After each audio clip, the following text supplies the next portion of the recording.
আসসালামু আলাইকুম।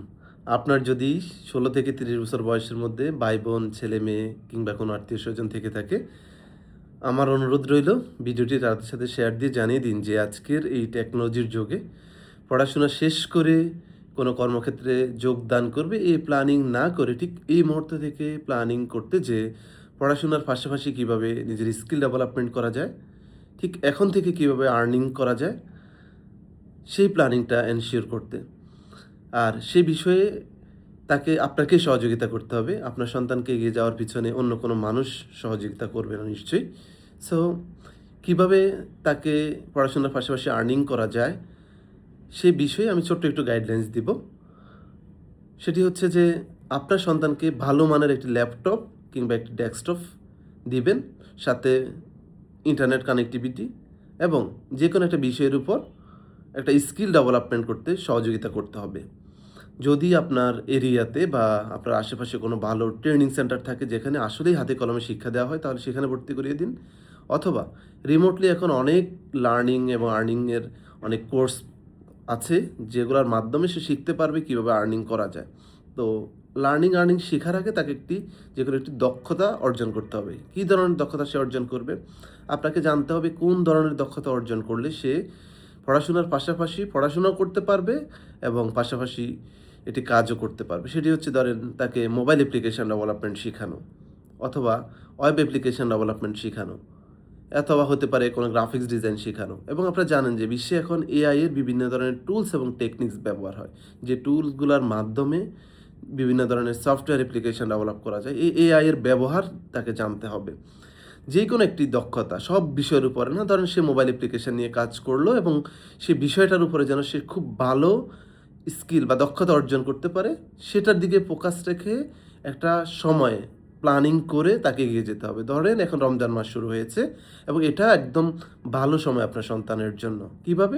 সেটা হচ্ছে এখন স্কুল, কলেজ, ইউনিভার্সিটি বন্ধ, রাইট? সো সরি, এই সময়ে যেটা করতে হবে সেটা হচ্ছে আগামী ১ মাস এবং তারও পরে ২ মাস, ৩ মাস বা তাকে ৩ মাসের কিংবা ৬ মাসের একটি প্ল্যানিং করতে হবে যে আমি আগামী ৩ মাস আমার পড়াশোনার পাশাপাশি বাকি সময়টুকু আমি যেকোনো একটা স্কিল ডেভেলপমেন্টের ক্ষেত্রে ব্যয় করব। এবং সেটার জন্য সে পড়াশোনার একটা টাইম এবং সেটা স্কিলটা শেখার জন্য একটা টাইম ভাগ করে নিতে হবে। কিন্তু আপনাকে আরেকটা জিনিস ফলো রাখতে হবে, সেই স্কিল শিখতে গিয়ে সে যেন কোনো জুয়ার সাইটে ঢুকে না পড়ে, সে যেন গেমে আসক্ত না হয়। এই জিনিসগুলো আপনাকে ফলো রেখে তাকে বন্ধুর মতো হয়ে তাকে সহযোগিতা করতে হবে। আপনি কেন সেটি করবেন? কারণ আপনার ছেলে যখন পড়াশোনা করতে, করতে ২৫-৩০ বছর বয়স হবে তখন সে একটা চাকরির জন্য এপ্লাই করতে, করতে ঠিক আজকে থেকে যদি সে শুরু করে যেকোনো একটা দক্ষতা অর্জন এবং ৫,০০০, ১০,০০০ করে আস্তে, আস্তে আর্নিং শুরু করে, একটা সময় দেখবেন যে ১ বছর ৬ মাসের মাথায় সে ইনশাআল্লাহ প্রতি মাসে ৫০, ৬০, ৭০, ১,০০,০০০ টাকা ইনকাম করতে পারবে। আমি আপনাদেরকে বলতেছি যে আমাদের দেশে বহু লক্ষ, লক্ষ ছেলেমেয়ে আছে যারা প্রতি মাসে হাজার, হাজার ডলার, লক্ষ, লক্ষ ডলার ইনকাম করতেছে। শুধু সেটা আমাদের দেশে নয়, আমাদের পার্শ্ববর্তী দেশগুলা ইন্ডিয়া, শ্রীলঙ্কা, পাকিস্তান মানে বিশ্বের বিভিন্ন দেশের ছেলেমেয়েরা এখন এভাবে এগিয়ে যাচ্ছে। এবং এটা আরেকটা বিষয় সত্যি যে তাদের দেশের সরকারও এসব বিষয় নিয়ে ইনিশিয়েটিভ নিচ্ছে। কিভাবে কাউকে মানে আপনার কোনো টাকা পয়সা দিয়ে সহযোগিতা করার চেয়েও তাকে একটি দক্ষতা অর্জনের ক্ষেত্রে সহযোগিতা করা তাদের একটা মূল উদ্দেশ্য। আমি এর আগে একটা ভিডিওতে বলেছি যে তাদের একটি স্পেশাল বাজেটই থাকে তাদের দেশের ইয়ং জেনারেশনকে কিভাবে দক্ষ করে তোলা যায়। ঠিক আছে? তো আমি সরকারের প্রতি, সরকার তো সরকারের জায়গা থেকে চেষ্টা করবে। আমিও অনুরোধ জানাবো আমাদের দেশের সরকার যিনি আছেন এই মুহূর্তে কিংবা আমাদের আমাদের আসনে যারা নির্বাচিত হয়েছেন তাদেরকেও অনুরোধ জানাবো ইনিশিয়েটিভ নেওয়ার জন্য, যেন প্রত্যেকটি আসন থেকে যদি তাদের এমপি মন্ত্রীরা ইনিশিয়েটিভ নেয় যে তার আসনে ১০,০০০ করে ছেলেমেয়েদেরকে ফিন্যান্সিং শিক্ষা দিবে এবং সেটা শুধু আসলে কাগজে কলমে না, হাতে কলমে শিক্ষা দিতে হবে এবং ঠিক ওই শিক্ষার পাশাপাশি ওই সময় থেকে যেন সে আর্নিং করতে পারে। এই বিষয়টা যারা ট্রেনিং দিবে সেই ট্রেনারকেও অ্যাপ্রোপ্রিয়েট ট্রেনার সিলেক্ট করতে হবে এবং ভালো মানের দক্ষতা দিয়ে আমাদের দেশের তরুণ প্রজন্মকে এগিয়ে যেতে সাহায্য করতে হবে। তো সরকার শুধু সেটা করবে সেই প্রতীক্ষায় না থেকে সরকারকেও আপনি, আমি এবং আমরা সহযোগিতা করতে হবে। তবে আপনার সন্তানের প্রতি আপনারই দায়িত্ব। আমার অনুরোধ থাকবে, ভাই প্লিজ আপনার সন্তানকে এক্ষুনি এই মুহূর্ত থেকে আপনি তাকে বলুন, আপনি তাকে গাইড করুন। এবং তাকে যারা টেকনোলজি বোঝে, যারা টেকনোলজি জানে এবং আপনার যদি ইচ্ছে থাকে যে আপনার সন্তানকে এ বিষয়ে তার পড়াশোনার পাশাপাশি যেন সে তার নিজের দায়িত্ব নিতে পারে। মানে ও যখন থেকে পড়াশোনার পাশাপাশি ওর দায়িত্ব নিবে, তার পড়াশোনার খরচ সে চালাবে, তার নিজের খরচ সে চালাবে, তখন আপনার উপর বার্ডেনটা নিশ্চয়ই কমে যাবে, তাই না? তখন আপনার অন্য সন্তানদেরকেও সে গাইড করতে পারবে।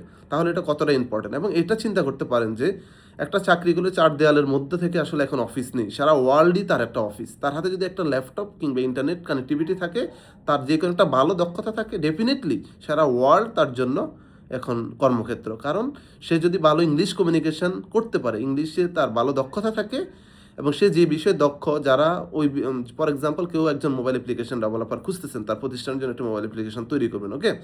তো আপনার সন্তান যদি সেই বিষয়ে দক্ষ হয় এবং সে বিষয়ে অ্যাপ্লাই করে তাকে বুঝাইতে পারে যে হ্যাঁ, আমি সে বিষয়ে দক্ষ,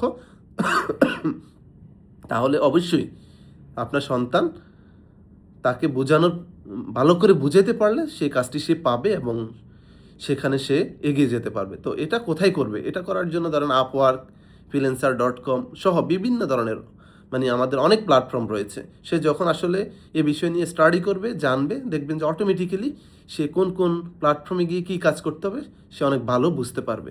তো আমার অনুরোধ রইল যে আপনার সন্তানকে আসলে পড়াশোনার পাশাপাশি এদিক সেদিক ঘোরাফেরা না করে বা যারা এলাকার আমাদের বড় ভাই আছেন, যারা ডিরাইভ করে স্বপ্ন দেখায় আপনার সন্তানকে এদিক সেদিক নিয়ে যাচ্ছে, সে বিষয় না করে যেখানে গেলে সে টেকনোলজির যে কোনো একটা সাইট, আর যদি সে টেকনোলজিতে এক্সপার্ট না হয়, তার যদি ব্রেন ভালো না হয়, তাহলে হাতে কলমে তাকে আমাদের বিশ্বে এখন মোবাইল অ্যাপ্লিকেশনটা অনেক বেশি। দেখেন, আপনি মোবাইল ইউজ করেন, আপনার সন্তান মোবাইল ইউজ করে, আপনার ওয়াইফ ইউজ করে, আপনার পরিবার, আপনার গ্রামে, আপনার বাড়িতে কতটা মোবাইল আছে আপনি বলেন? তাহলে প্রত্যেকটা মোবাইলের জন্য কি দরকার হয়? প্রত্যেকটা মোবাইলের জন্য টেকনিশিয়ান দরকার হয়। মোবাইলের প্রবলেম হলে আপনি নিয়ে যাচ্ছেন, তাকে সেই বিষয়ের উপর দক্ষ করে তোলেন, অথবা তাকে ভালো ড্রাইভিং শিক্ষা দেন, অথবা তাকে এসি, ফ্রিজ এই ধরনের বিষয় দেন। তা আমার বিষয় আসলে টেকনোলজি নিয়ে। যেহেতু আমি একজন টেকনিক্যাল মানুষ, দীর্ঘ 14 বছরের বেশি সময় ধরে আমি কর্পোরেট জব করি, ফ্রিল্যান্সিং করে থাকি। সো আমার জায়গা থেকে আমি এ বিষয়ে আপনাকে গাইড করব যে আপনার সন্তান যদি ভালো মেধাবী হয়ে থাকে, তাহলে আজকে থেকেই তাকে ফ্রিল্যান্সিংয়ের প্রতি ফোকাস করুন। পড়াশোনার পাশাপাশি এগিয়ে যাবে। একটা সময় দেখবেন যে সে ভালো লেভেলের হয়তো ইঞ্জিনিয়ারিং ডিগ্রিও করলো অথবা অনার্স মাস্টার্স করলো, কিন্তু পাশাপাশি তার একটা কর্ম অটোমেটিক্যালি হয়ে গেল। আপনার তাকে নিয়ে চিন্তা করতে হবে না। তার জন্য আপনার অন্য সন্তানদেরকে নিয়ে চিন্তা করতে হবে না। তো ধন্যবাদ আপনাদেরকে। আমার বিশ্বাস যে আপনারা যদি আপনার সন্তানকে গাইড করেন এবং যারা এই বিষয়ে দক্ষ তাদের সাথে অ্যালাইনমেন্ট করেন, অথবা এই বিষয়ে ভালো কোথায় থেকে ট্রেনিং পাওয়া যায় এই বিষয়ে তাদেরকে গাইড করে সহযোগিতা করেন, আমার বিশ্বাস এটা আপনার পরিবারের জন্য একটা অ্যাসেট হবে। আপনার পরিবারের বা আত্মীয়স্বজন যারাই আছে, আমার অনুরোধ রইল তাদের সাথে ভিডিওটি শেয়ার দিন, তাদেরকে উদ্বুদ্ধ করুন। আমার অবজেক্টিভ হচ্ছে আমাদের দেশের যে বেকারত্ব বাড়তেছে, সেই বেকারত্বর জায়গা থেকে যত পরিমাণ দিন দিন বেকারত্ব হচ্ছে, আমি যদি ছোট্ট একটু কন্ট্রিবিউশন করতে পারি, আমার কথায় যদি ২, ৪, ১০টা ছেলে মেয়ে ফ্রিল্যান্সিং বা আর্নিং করতে পারে, তাহলে এটা আমার সবচেয়ে বড় পাওয়া হবে ইনশাআল্লাহ। কারণ এখানে আসলে আমার পাওয়ার কিছু নেই। আমার অবজেক্টিভ হচ্ছে আমার যে নলেজ এটুকু কারোর সাথে শেয়ার করার মাধ্যমে যদি কেউ এগিয়ে যেতে পারে, তখন এটাই হবে আমার সবচেয়ে বড় পাওয়া। ভিডিওটি শেয়ার করে সাথে থাকবেন। ধন্যবাদ। আসসালামু আলাইকুম।